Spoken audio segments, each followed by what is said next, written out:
السلام علیکم، میں رجوی راجہ اور آپ دیکھ رہے ہیں پروگرام میرا حلقہ۔ آج ہمارے ساتھ موجود ہے رانا محمد اشفاق صاحب۔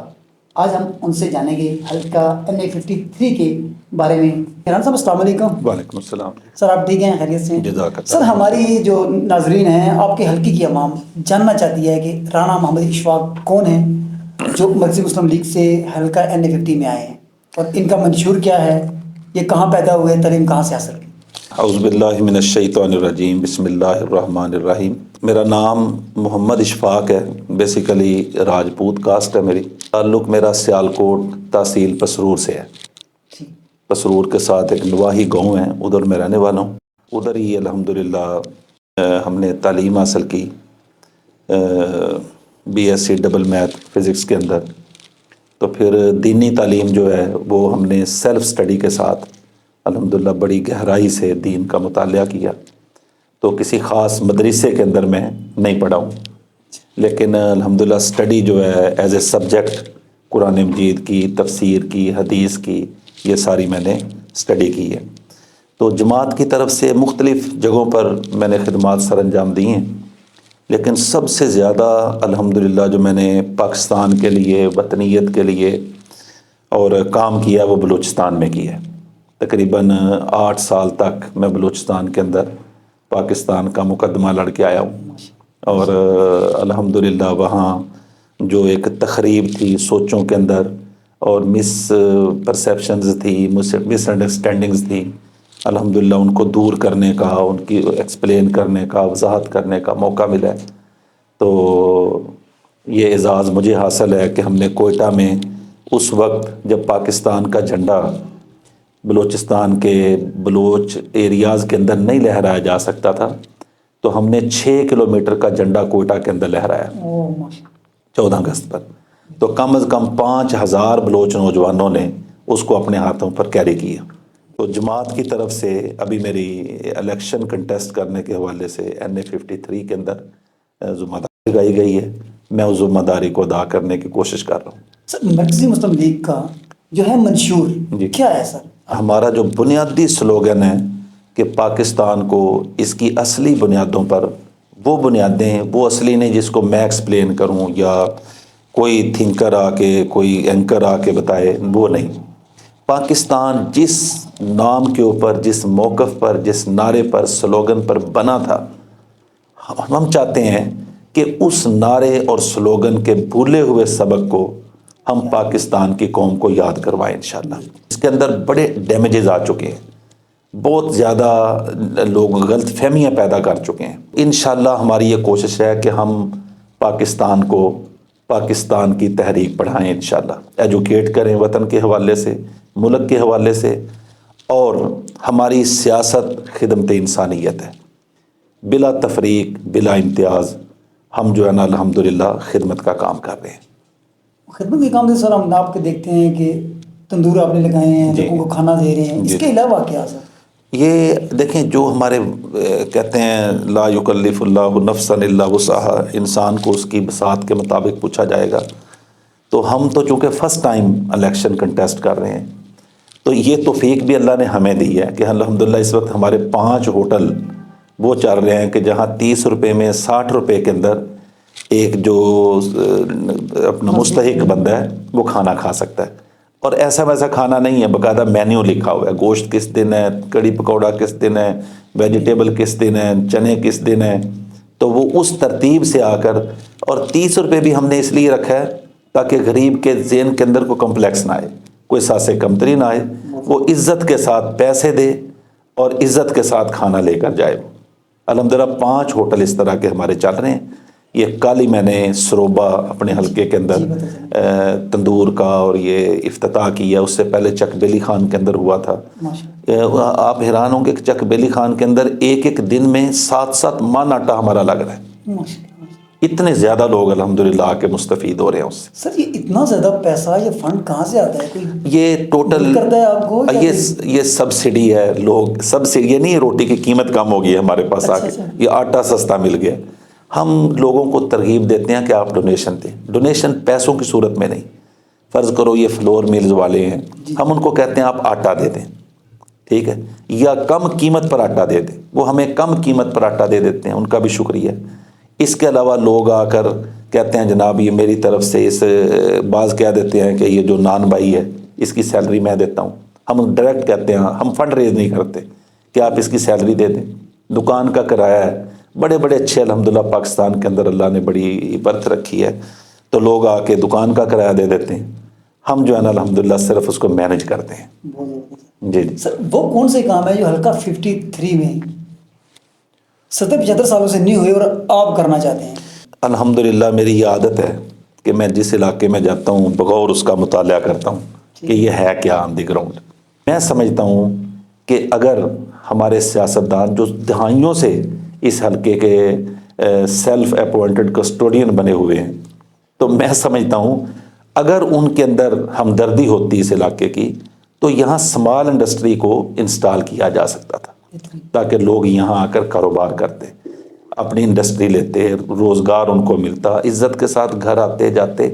تو میرا کم از کم انشاءاللہ یہ ترجیحی بنیادوں پہ ہے کہ اللہ نے ہمیں موقع دیا تو انشاءاللہ سمال انڈسٹری کو ہم یہاں پوٹھوہار کے اندر اس علاقے میں انسٹال کروانے کے لیے اپنی پوری تگ و دو کریں گے۔ دوسرا، اس علاقے کے اندر کوئی یونیورسٹی نہیں ہے، یونیورسٹی کا کیمپس نہیں ہے، اتنا دور دراز ہونے کی وجہ سے لوگ بچوں کی فیسیں ادا کریں یا کمروں کے کرایہ ادا کریں۔ اس وقت ڈبل روڈ آپ جا کے دیکھ لیں، یہ سب ان دیہاتوں کے نوجوان آپ کو ملیں گے جو ویکلی اپنے ویکنڈ پہ گھر جاتے ہیں، بیچارے آنے جانے کا کرایہ نہیں ہے۔ تیسرا جو میں نے سمجھا ہے ان کی خدمت کے لیے کہ روات سے لے کر چکری تک مختلف جو بڑے بڑے دیہات ہیں ان کو ملاتی کنیکٹ کرتی ہوئی ایک پبلک ٹرانسپورٹ سروس چلنی چاہیے، جس طرح میٹرو سروس ہے، تاکہ یہ لوگ موٹر سائیکل کا اپنے پیٹرول بچائیں اور ان کی بچت ہو، اور یہ لوگ انشاءاللہ اس پبلک سروس ٹرانسپورٹ کا۔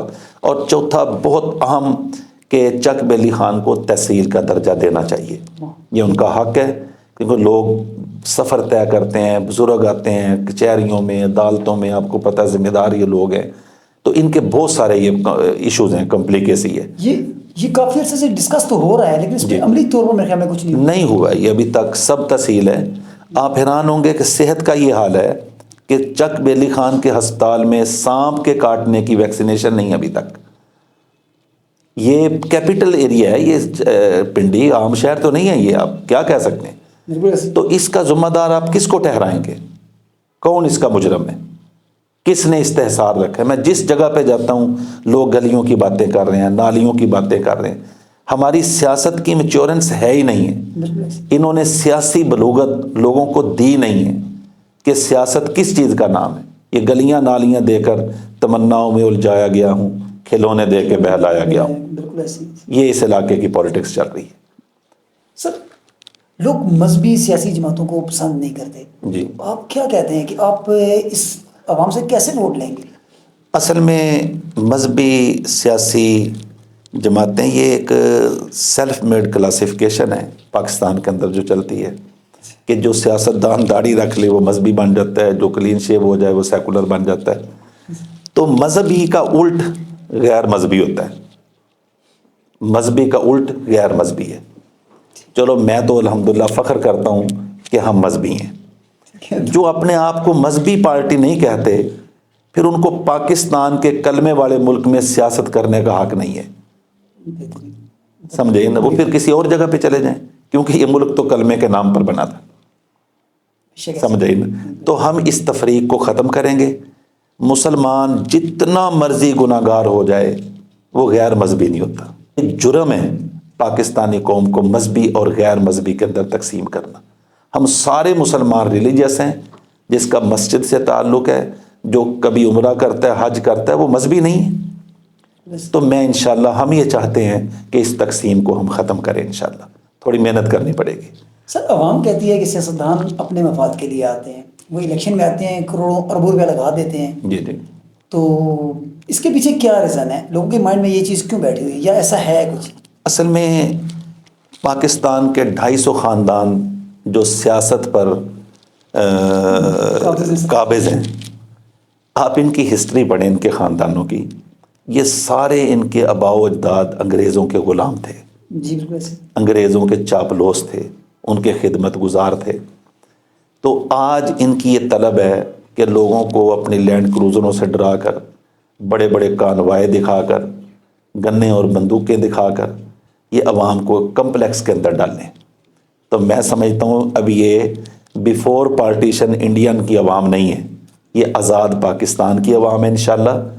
اور یہ اب غیرت کھائیں گے انشاءاللہ، ہمت دکھائیں گے، ان چیزوں سے ڈریں گے نہیں. میں انشاءاللہ آپ کی وساطت سے اس حلقے کی عوام کو گارنٹی دیتا ہوں کہ جو ڈر کی وجہ سے میری اپیل ہے، کسی کو ووٹ نہ دے انشاءاللہ. جس کو ڈر لگتا ہے وہ میرے پاس آ جائے. سر جس سیکیورٹی کی آپ بات کریں، سیکیورٹی تو آپ بھی رکھتے ہیں. سیکورٹی دیکھیں، ایک تو ہوتا ہے ہم کوشش کرتے ہیں کہ ڈسپلے نہ ہو، ڈسپلے نہ ہو، میری عادت ہے ٹھیک ہے. کہ ڈسپلے نہ ہو کوئی، ٹھیک ہے. لیکن وہ جو ایک سیکورٹی ہوتی ہے، آپ دیکھتے ہیں کہ وہ سیکورٹی نہیں ہوتی ہے، ہٹو بچو. وہ تو اور چیز ہوتی ہے کہ خوفناک چیز کو آ رہی ہے، بچ کے رہو مجھ سے، ڈر کے مجھے ووٹ دو. سر علاقائی حلقے کے کس سیاستدان کو تھوڑا سا پسند کرتے ہیں آپ؟ میں چونکہ میں نے یہ جو چیزیں آپ کو بتائی ہیں تو یہ ان میں ہے. یہ ساری انہی کے اندر ہیں. میں کیا کروں، اب مجبور ہوں کہ کہتے ہیں وہ بیمار ہوئے تھے جس کے سبب اسی اتار کے لونڈے سے دوا لیتے ہیں. پسند ناپسند میری دیکھیں کوئی ذاتی معاملہ تو نہیں ہے. میں سمجھتا ہوں یہ کام کیوں نہیں کروائی انہوں نے. ضروری تھی. یہ گلیوں سڑکوں کی سیاست کس نے پروموٹ کی ہے، کون اس کا ذمہ دار ہے. میں کہتا ہوں کہ اپنی عوام کو انشاءاللہ اس یہ خاکی سوچ سے نکال کر آفاقی سوچ کی طرف لے کر جاؤں، جس کو اقبال نے کہا تھا کہ گزر اوقات کر لیتا ہے یہ کوہو بیاباں میں، کہ شاہی کے لیے ذلت ہے کار عاشیاں بندی.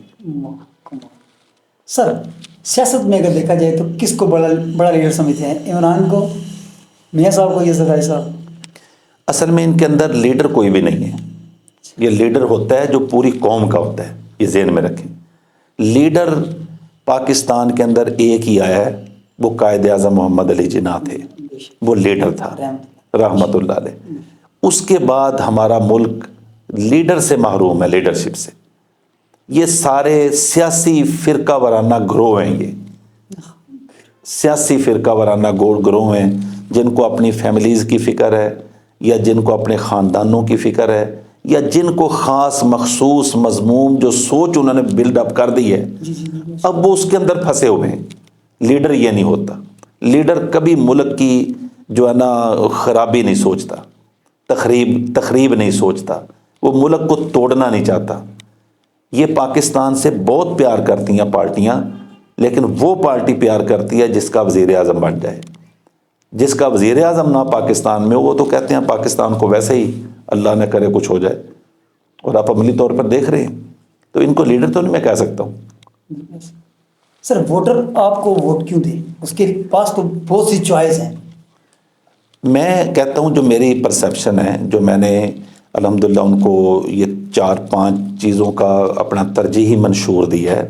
اگر مجھ سے پہلے کسی نے یہ منشور آپ کو دیا ہے، اگر مجھ سے پہلے کسی نے یہ باتیں کی ہیں آپ سے، باقی گلیاں نالیاں انشاءاللہ یہ تو بنیں گی، میں گارنٹی دیتا ہوں. یہ گلیاں نالیاں تو بننی ہیں، لیکن ہم بڑے عظیم لوگ ہیں، ہم گلیوں نالیوں کی باتیں نہ کریں. میں کہتا ہوں کہ عوام اس سے نکلے انشاءاللہ، اور بڑی نگاہ کو رکھے انشاءاللہ. آپ بڑے ملک کے بڑے عوام ہیں، سوچ بھی بڑی ہونی چاہیے. انشاءاللہ اس کے ساتھ ہمارے بڑے مسائل حل ہوں گے. تو انہوں نے الجھایا ہوا ہے چھوٹے چھوٹے کاموں میں، بڑے بڑے کام وہ کرتے نہیں ہیں، عوام کے اندر اس کا شعور نہیں ہے. تو اگر یہ چیزیں کسی اور نے کی ہیں، کسی اور نے بیان کی ہیں، کسی اور نے کرنے کی کوشش کی ہے، تو میں یقین کریں اپنی عوام کو کہتا ہوں کہ اس سے کروانا چاہیے. اگر میں نے یہ بلڈ اپ کیا ہے سوچ، تو انشاءاللہ پھر میرا حق ہے کہ عوام میری طرف توجہ کرے. سر وزارت ملنے کے بعد لوگ حلقے کی عوام سے کٹ جاتے ہیں. جی، اگر آپ منتخب ہوتے ہیں، کہ آپ کا بھی یہی طریقہ ہوگا، یا آپ حلقے کی عوام کے لیے کوئی آفس رکھیں گے جہاں پہ ویکلی یا منتھلی ملاقات ہو یا مسائل ڈسکس کیے جا سکیں؟ دیکھیں یہ انشاءاللہ ایسی چیزیں ہیں کہ جو درخت کے جب لگایا جاتا ہے تو وہاں سے پتہ چل جاتا ہے کہ اس کے اندر پھل کیا لگے گا. تو جو ہماری روایتی سیاست ہے اس کی تو وہی ہے طریقہ کار جو آپ بتا رہے ہیں. جی بالکل. لیکن انشاءاللہ سیاست میں آنے سے پہلے، حلقے کے اندر جانے سے پہلے بھی میں انٹریکشن میں تھا عوام کے، اب بھی ان کے انٹریکشن میں ہوں، اور انشاءاللہ یہ وعدہ کرتا ہوں کہ اپنے لوگوں سے کبھی بھی ڈسکنیکٹ ہونے کے بارے میں سوچوں گا بھی نہیں، اور ہمیشہ انشاءاللہ اپنے لوگوں کے ساتھ رہوں گا میں انشاءاللہ۔ ایک پیغام ووٹر کے نام آپ کا۔ بس میرا پیغام یہی ہے کہ ہم نے انشاءاللہ وہ اقبال کے اس شعر کو یاد رکھنا ہے کہ شکایت ہے مجھے یا رب خدا وندان مکتب سے، سبق شاہی بچوں کو دے رہے ہیں خاک بازی کا، کہ ان چھوٹے چھوٹے ذاتی انڈیویجول مسائل سے نکل کر یہ الیکشن ملک کی سیاست کے اندر، ملک کی تاریخ میں انتہائی حساس نوعیت کا الیکشن ہے۔ اس الیکشن کے اندر اگر ہم بیداری کے ساتھ، ہوشیاری کے ساتھ، روٹین سے ہٹ کر کوئی فیصلہ کرتے ہیں تو انشاءاللہ اس ملک کی اس کے اندر خیر ہوگی۔ آپ کے ارادوں کو پختہ کریں گے، آپ کے دل و دماغ کے اندر ملک و قوم کی محبت ڈالیں گے، اور دور نکلے ہوئے پاکستان کو دوبارہ کلمے کی جاگیر بنائیں گے انشاءاللہ۔ اس ملک کے اندر میرے نبی کے دین کا راج آئے گا۔ اب کلمہ صرف پارلیمنٹ کے باہر نہیں لکھا ہوگا، انشاءاللہ ہم اپنی محنت سے اس کلمے کو پارلیمنٹ کے اندر بھی لے کر جائیں گے۔ تو انشاءاللہ اگر آپ میری ان باتوں کے ساتھ متفق ہیں تو مجھے امید ہے انشاءاللہ آپ ہمیں ایکسیپٹ کریں گے اور انشاءاللہ عزت سے نوازیں گے۔ بہت شکریہ سر۔ ہمارے ساتھ موجود تھے رانا محمد اشفاق صاحب، جو حلقہ NA53 سے امیدوار ہیں قومی اسمبلی کے۔ اسی طرح کی ایک بڑی شخصیت کے ساتھ دوبارہ حاضر ہوں گے۔ پاکستان زندہ باد۔